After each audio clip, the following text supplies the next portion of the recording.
గజం కేవలం 15,500 రూపాయలతో 150 గజాల భూమి కేవలం 23 లక్షలు మాత్రమే. మనం ఉద్యమంలో నుంచి వచ్చినటువంటి వాళ్ళం. ఒక్క అడుగు వెనుకకు పడితే 10 అడుగులు ముందుకు లంఘించేటటువంటి శక్తి ఉన్నటువంటి వాళ్ళం. భయపడాల్సిన అవసరం లేదు. ఇప్పుడు వచ్చినటువంటి రిజల్ట్ని చూసుకోవాలి, అనలైజ్ చేసుకోవాలి, విశ్లేషించుకోవాలి, అర్థం చేసుకోవాలి. ఎక్కడ తప్పు జరిగింది, ప్రజల ప్రేమను ఎక్కడ కోల్పోయినామన్న విషయాన్ని అవగాహన వేసుకోవాలి, పట్టు పట్టాలి, కొట్లాడాలి, మళ్ళా పోయిన కాడనే తిరిగి సంపాదించుకోవాలి. అందులో వెనుకపోయేది లేదు, గుండె ధైర్యం కోల్పోవాల్సినటువంటి అవసరం అసలుకే లేదు.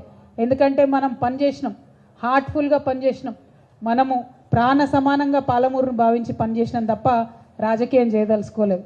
వాళ్ళు రాజకీయం చేసిండ్రు, ప్రజలను మభ్యపెట్టిండ్రు, రిజల్ట్ ఇట్లా వచ్చింది. అయినప్పటికీ ఇవాళ బీఆర్ఎస్ పార్టీ అంటే ఒక శక్తి. బీఆర్ఎస్ పార్టీ అంటే ప్రతి ఊర్లో 70% రాజకీయంగా ఇంట్రెస్ట్ ఉన్న వాళ్ళు మొత్తం కూడా 70-80% మంది బీఆర్ఎస్లో ఉన్నటువంటి పరిస్థితి.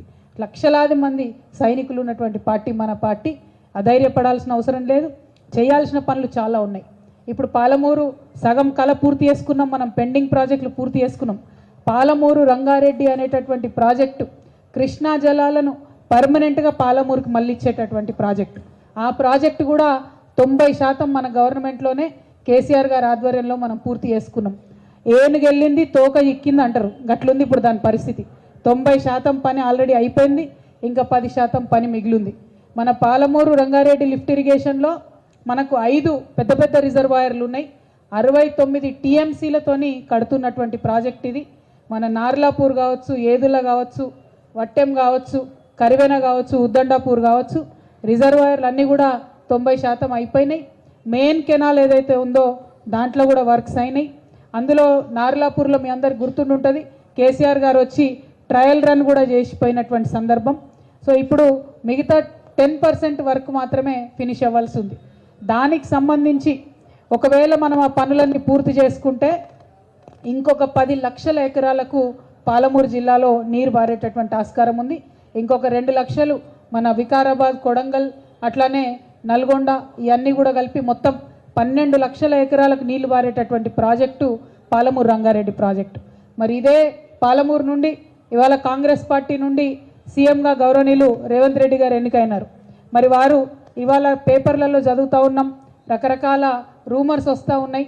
పాలమూరు రంగారెడ్డిలో ఆల్రెడీ వర్క్స్ ఏవైతే చేస్తూ ఉన్నారో వాటన్నిటినీ క్యాన్సిల్ చేస్తారని చెప్పి, క్యాన్సిల్ చేసి మళ్ళా కొత్తగా టెండర్ పిలుస్తారు అని చెప్పి చెప్తా ఉన్నారు.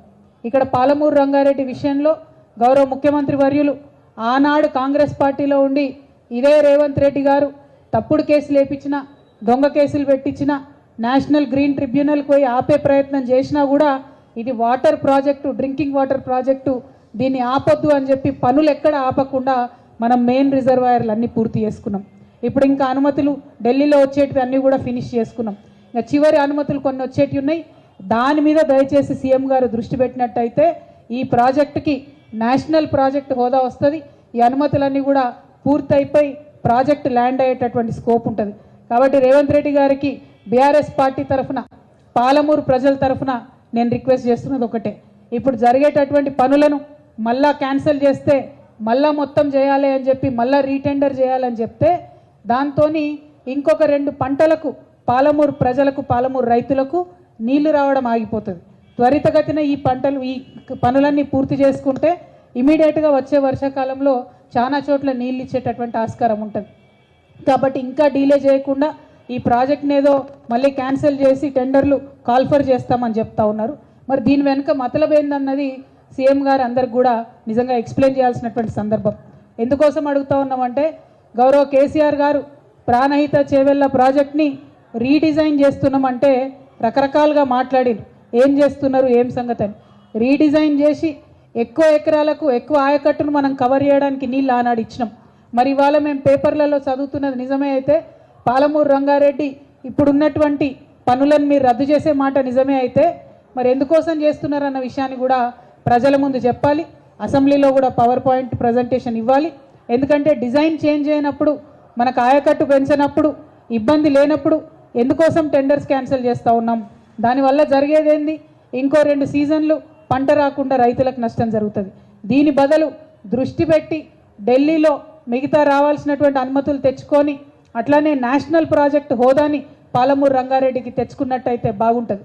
రేవంత్ రెడ్డి గారు ఒక మాట అన్నారు నిన్న మొన్న ఇంటర్వ్యూ ఇచ్చుకుంటా, ఏమని, మోడీ గారితో సత్సంబంధాలు లేవు కాబట్టి కేసీఆర్ గారికి ప్రాజెక్టుకు మనకు అన్ని కూడా అనుమతులు రాలేదని మాట్లాడింది. మరి మీరు సత్సంబంధాలు పెట్టుకోండి, ఎవరు వద్దన్నారు? మీరు కొట్లాడండి, కేంద్ర ప్రభుత్వంతో కొట్లాడి మిగతా అనుమతులు తీసుకురండి, నేషనల్ ప్రాజెక్ట్ హోదా తీసుకురండి, శ్రద్ధ దాని మీద పెట్టండి. రైతులకు బెనిఫిట్ అయ్యేలాగా, పాలమూరు ప్రజలకు బెనిఫిట్ అయ్యేలాగా శ్రద్ధ దాని మీద పెట్టాలని చెప్పి నేను ఇవాళ ఇప్పుడున్నటువంటి ప్రభుత్వాన్ని, ఇప్పుడున్నటువంటి ముఖ్యమంత్రి గారిని మేము డిమాండ్ చేస్తూ ఉన్నాం.